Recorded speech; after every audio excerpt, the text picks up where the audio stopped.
대한민국 이슈의 중심, 국민 라디오, 라디오 뉴스 K.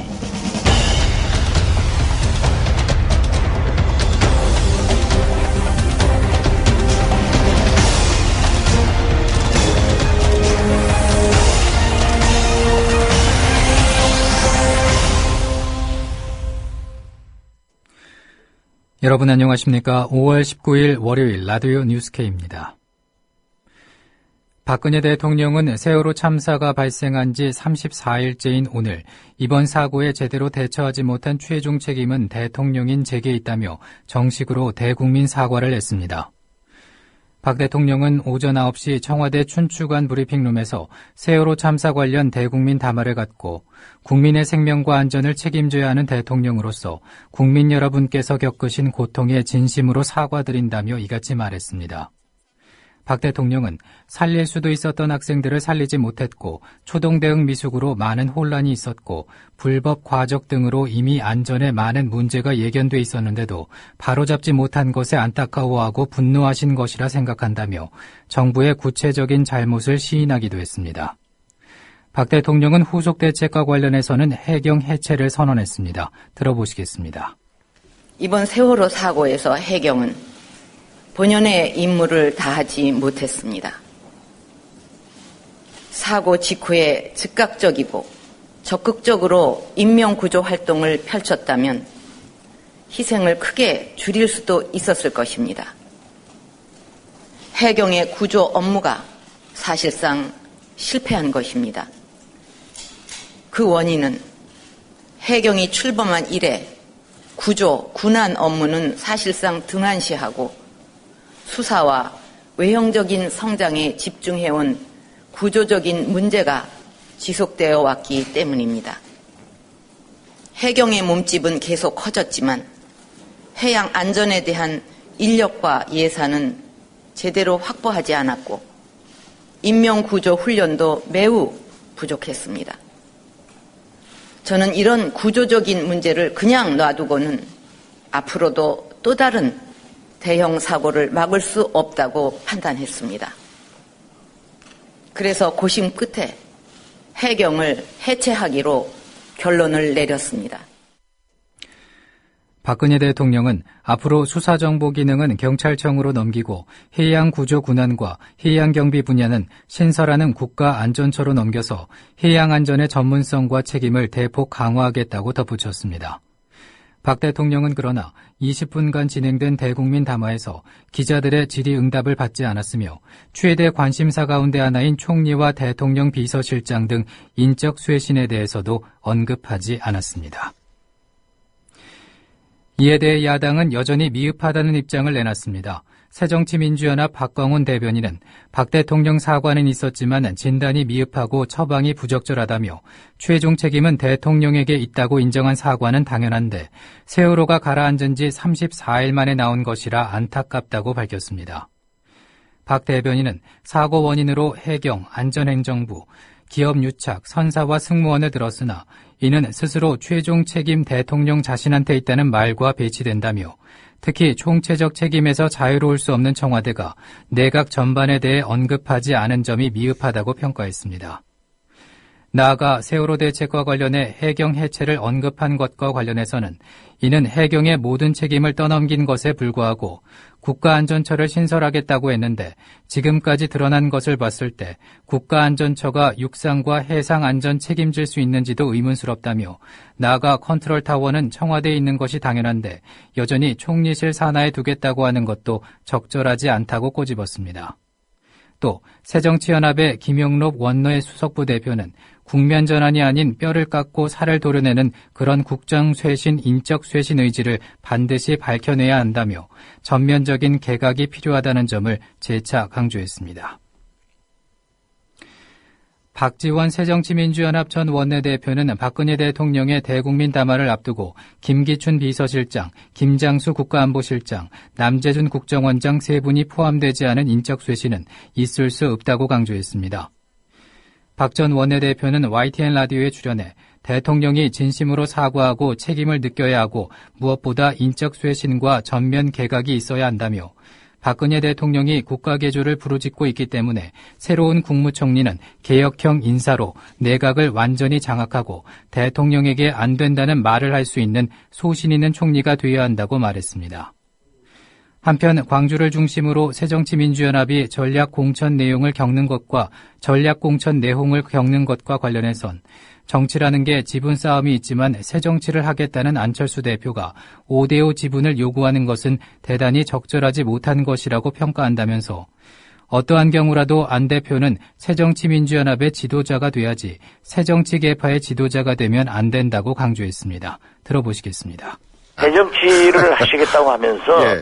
안철수 대표가 5대5 지분을 요구한 것은 대단히 적절하지 못한 거라고 저도 평가를 합니다. 예. 그래서 저희도 어떠한 경우에도 안철수 대표는 새정치민주연합의 지도자가 되어야지 예.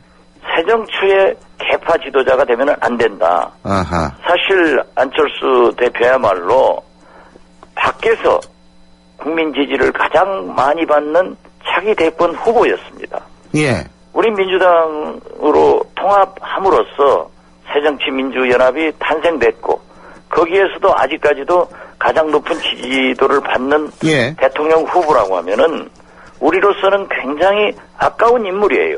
예. 그래서 내 스스로도 안철수 대표에게 협력하는 그런 자세를 보이고 있었는데 그렇게 자꾸 5대5 지분 이런 얘기를 해서 당내 갈등이 있었지만은 예.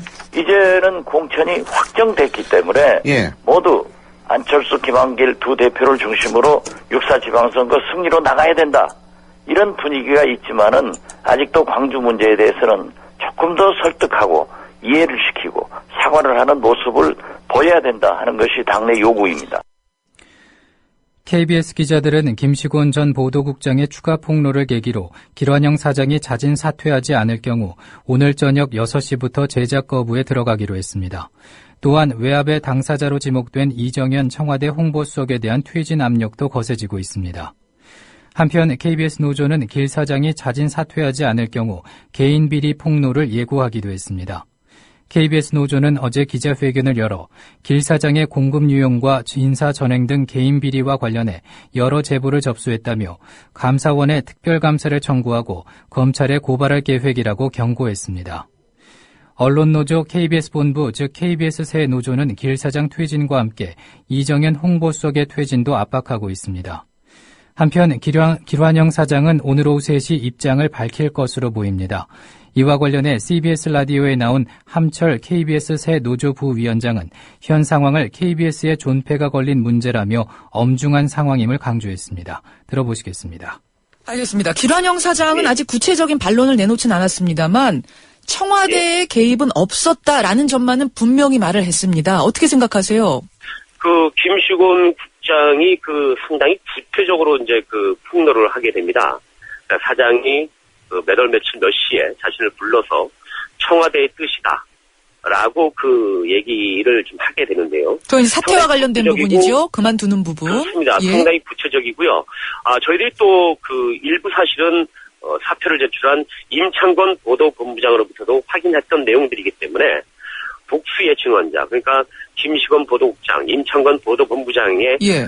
얘기를 저희들이 들어봤기 때문에 이것이 굳이 사장이 혼자서 부인한다고 해서 또 여러 정황상 상당히 구체성과 현장 분위기도 나름대로 밝히고 있기 때문에 예. 상당히 그 부분에서는 저희들이 사실이라고 받아들입니다. 오늘 오후 3시에 이제 말씀하신 대로 길환영 사장 기자회견, 사원과의 대화가 있는데 지금까지 내놓은 입장들을 보면은 사퇴할 것 같지는 않은데요. 그러면 그때는 기자들이 정말로 제작 거부에 들어가는 겁니까? 오늘 저녁 6시부터?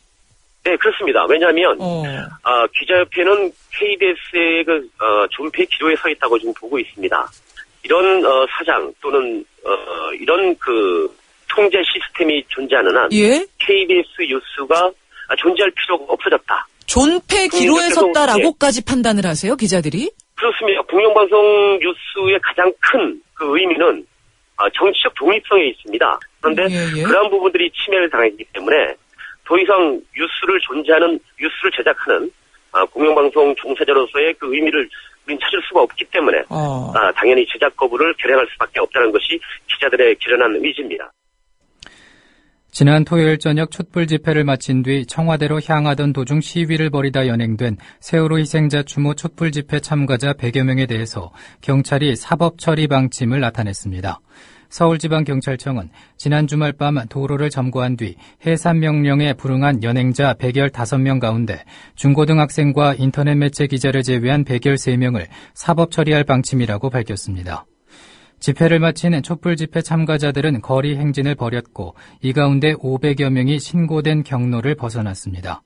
이들은 청와대 쪽으로 가기 위해서 서울 종로구 개동의 한 건물 인근 도로를 점거한 채 시위를 벌였습니다.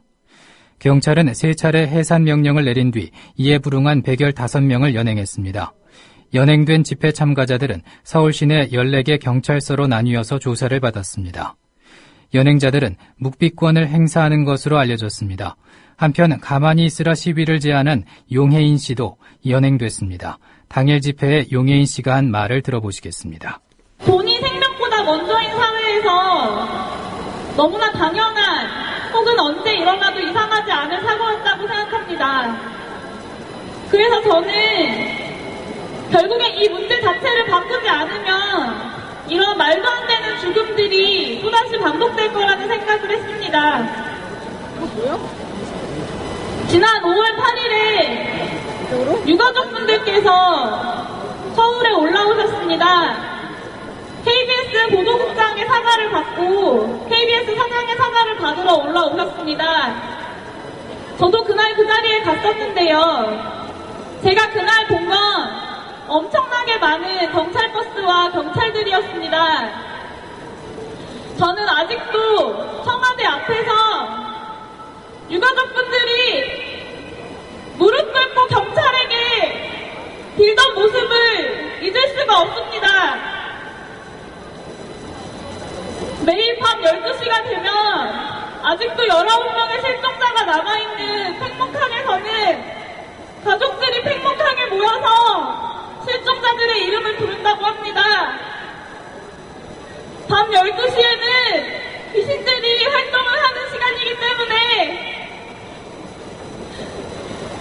그 시간에 모여서 실종자들의 이름을 매일매일 부르신다고 합니다.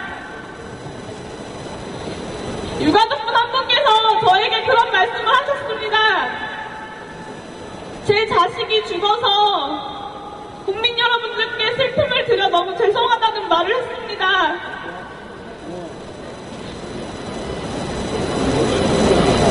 국가 시스템에 의해서 자식을 잃은 부모가 내 자식이 죽어서 슬프게 해서 죄송하다는 말씀을 하십니다.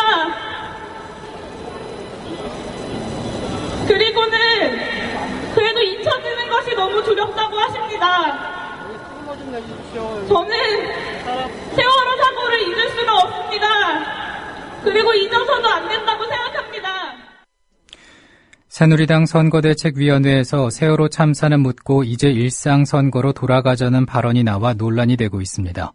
본격적인 선거운동 일정을 앞두고 갈수록 심해지는 여론 악화와 지지율 하락세에서 벗어나기 위해선 세월호 참사에서 일상으로 돌아오는 차분한 국면 전환이 불가피하다는 상황 인식과 전략이 반영된 듯 보입니다.